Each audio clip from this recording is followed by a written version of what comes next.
This podcast is brought to you by Villanova University on iTunes U. Please visit us on itunes.villanova.edu. These folks have already spoken, and some wonderful comments from the audience. So first, I want to hand the microphone around, and if you have any questions for each other that you'd like to share, please do.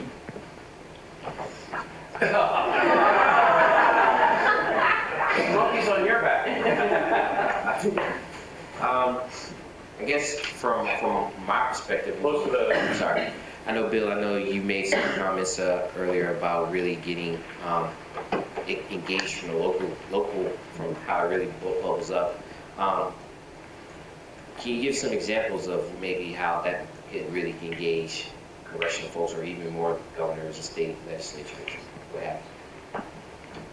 Well, I think that the work that you guys are doing, in a way, we're looking at same techniques, same tactics, but just scalability. I was telling Yale that we had a meeting with the executive director. We were at a common function of AARP, and AARP is a group that we hold up as one of the standards of political influence. You know, they mobilize seniors, and they're very powerful on Capitol Hill. And he made a statement to us that was, pushed us back in our seats, and he said, "You guys in the hunger world are stronger than the NRA. That we actually have more folks in our community than they do. We not only have the support of the academic community and the faith community, the agricultural community, the public health community, the senior community, that hunger is across the board and it's not political. You guys just haven't mobilized, and we're looking like, yeah." So that was really a come to Jesus moment when we realized that, we really can end hunger, but it's in our power to mobilize that group. But as far as the tactics go, it's the same, but the difference is, instead of doing a letter campaign that's just within the Philadelphia, with the Phil Abundance group that produces maybe, 10,000 letters, we think we can mobilize and produce more than 1 million letters at a time, So it's really, for us, it's a question of scale. I had a question for Barbie, and first of all, Great talk. I'm glad you were awesome. But I don't know if everyone here has seen A Place at the Table. Has everyone seen that? It was just the greatest. And I just have a goofy question for you. I wonder if you would talk a little bit about what it was like to be part of the movie and what it was like when they were filming you, and just all of that, how it felt afterwards to be basically famous within certain worlds, But everybody was, I've been to several screenings, and everyone is always so touched, especially with your story. But I wondered if you could just talk a little bit about your experience of having been part of that. Good morning. Good morning. I'm always a little shy in the beginning, so bear with me a little bit. But as far as being filmed, it was horrible. I'm kidding. It was interesting. In the beginning, when they asked if they can film me, they're like, we don't know what's going to happen with this, so don't worry about it. It's no big deal. And that's why they caught me so many times with my hair crazy and in pajamas. Because had I known that it was actually going to become a film, I wouldn't let them film me in that way. But in the beginning, it was weird trying to get used to the cameras, just being around. But it was kind of cool at the same time. I always tell the story that this one day that I was in the supermarket, they were following me around, and this lady runs up to me, and she's like, "Oh my God, it's Cheaters! Like, do you know you're on Cheaters?" And I'm just like, "No, it's not Cheaters."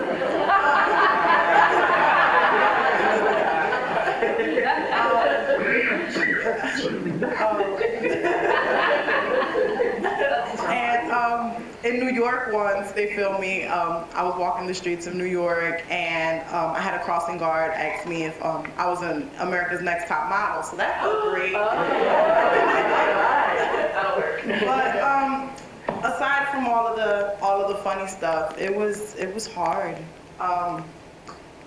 I guess I didn't realize how hard it was until they stopped filming me. Then I had time time to think about how much footage they've actually had over the 2 years. And I didn't know what they were going to use and what they weren't going to use, and how it was going to be portrayed as a mother, and how, you know, my children were going to be used in the film. So I went through about 2 years of panic while they were editing it. And I think the most important thing to me was like how I was going to be portrayed as a mother, because living in the circumstances that I did, I felt like I was different. I felt like I had potential and that I can do better than where I was, but I didn't know if people can see that in the film. I thought, well, you know, are they just gonna look at me as another one of those, you know, mothers who was young, who didn't finish school, and that was like one of the hardest things that I had to battle. But overall, I'm very pleased with how the movie came out. It was life-changing, just watching it for the first time. And I always tell people that when I saw it, it's one thing to watch the movie, but the hardest part was when I was doing screenings and I would have to like get up and admit to people like this was my life. Just because I had to acknowledge it for myself. Like, it's, you know, they can watch it and think that it's just a movie or something like that, but I cried every single time when I had to get up and finally say, hi, I'm Barbie, and this is what happened to me.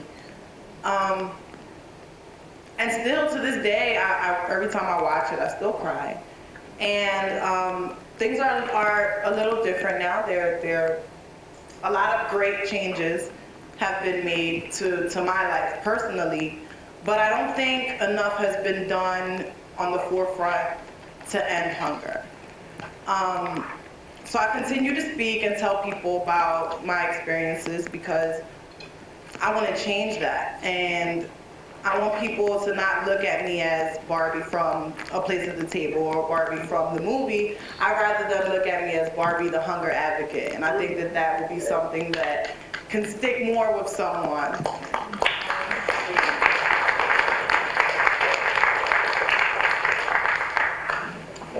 I'm going to have to be the bad guy to grab the mic. But you're going to get to hear more from Barbie after lunch, I promise. She'll tell a little bit more of her story. We are at a point, regrettably, at this point where we need to, in order to move our process along, to break for lunch. So if you want to have more opportunities to talk to the speakers, I know at least two of our previous speakers are going to be leaving after lunch. Yael and Eric are going to be leaving, and Bill, I'm not sure of your plans.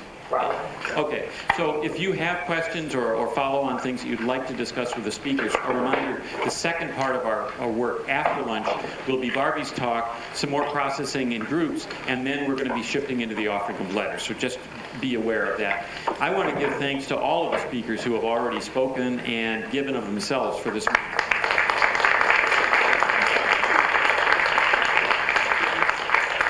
I'm going to invite the speakers to have a seat, including Barbie, because I need to give you some instructions on lunch.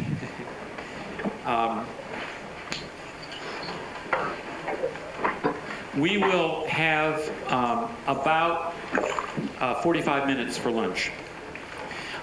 So you're going to be back here. We're going to start right about 1 o'clock because we have a lot to do in the final 2 hours of this event. Here's what's going to happen. The lunches are not in this building for a variety of reasons. We have to go to Bartley Hall, which is out the doors, out those doors, and Bartley Hall is kind of over in that direction. You will find helpful Villanova students who know where Bartley Hall is, showing you the way, so you will not go astray. Now, it is very close. You won't have to walk very far at all. And you are welcome to leave your belongings here. Okay, this will be a secure place, so don't feel like you have to take everything with you just out of a matter of security. It will be taken care of.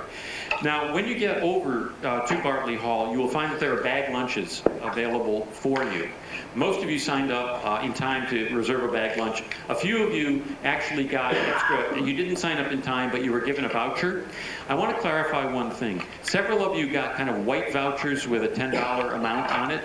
How many of you got that kind of a thing? Okay, we actually have more of the regular vouchers that where you don't have to worry about paying more than $10. Just trade your white voucher in for another of the vouchers that everybody else got, so you'll get a free bag lunch along with everybody else.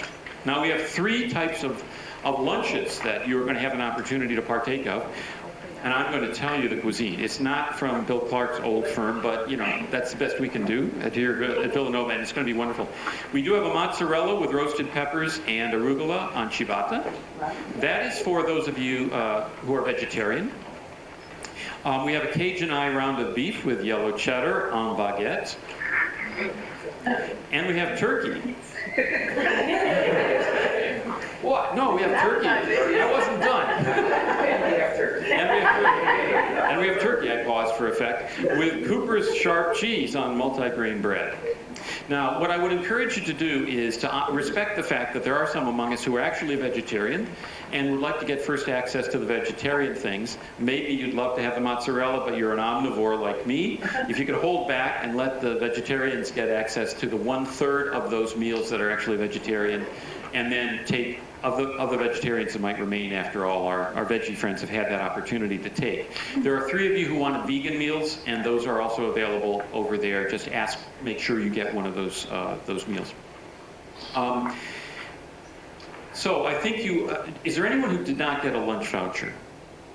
Okay, excellent. Glad for that. Now, in terms of what you can do during the lunch hour, feel free to sit over there in Bartley. There are desks, tables, and chairs over there. Just stay right over there. You're welcome to bring your lunch back into this building, but you have to eat out in the atrium. You cannot bring it into this space and sit down. So if you prefer to do that, that's fine. And I'm going to be coming over and kind of wrestling you back here. About 10 minutes of 1, I'm going to come over and give you a heads up that it's time to get back over here, because we will begin promptly at 1 o'clock, and I'll be introducing Barbie for her discussion. Are there any questions that any of you have about the lunch plans? Okay. Yes. There are at least a couple of people here who have not seen a place at the table. Mm-hmm. Could you just describe it really quickly so that we can talk about it at lunch? Oh, excellent. Who of you have seen it would like to? Barbie, would you like to talk a little bit? She's crying. No. Come on. Just describe a little bit about what broadly the picture is, not just your own. Okay. So A Place at the Table is a documentary. I'm not sure how many people were filmed. I think overall there were like 7. Basically what Christy and Lori, the filmmakers, did was travel the country to show people the different faces of hunger. They documented a child in elementary school and how her being hungry during class affected her life. They documented a pastor and his wife that ran a food bank and their difficulties in trying to help their community. They documented the teacher of the little girl at the school, and she actually volunteered at that same food bank. They documented someone in Jonestown who had trouble finding food in her neighborhood because her grocery corner stores and things like that didn't have fruits and vegetables. So they showed her struggle trying to get back and forth between cities just to get access to a fully stocked supermarket. Who else? They documented a police officer and his struggle in trying to be the face that was sort of the savior of the community as far as safety, but and yet he was the same face that you would see at the food bank getting food with the rest of the family. There was a father who was a cowboy that worked on a ranch and also had a second job at a school cleaning up, and just how he felt about being a father and providing for his children and his struggle. What else was there? And I think 3 of those stories basically were highlighted in Yes. the movie with specific. Yes. Yeah. So actually, I want to say something about your question. I happen to have with me here in Philadelphia a couple of copies of A Place at the Table, and I lend those out to people to show to their churches. So if you're interested in seeing that video, I have a video that then you could share with other people and show. It's also available in other sources, but get it through me, and we'd love to know about your They experience. showed it at my church. Oh. It was amazing. Okay, Yeah. thanks. And It's on Tim- Netflix streaming. Oh, yeah. It's also on Netflix streaming if you get that. And iTunes, and Amazon, and yeah, I think that's about it.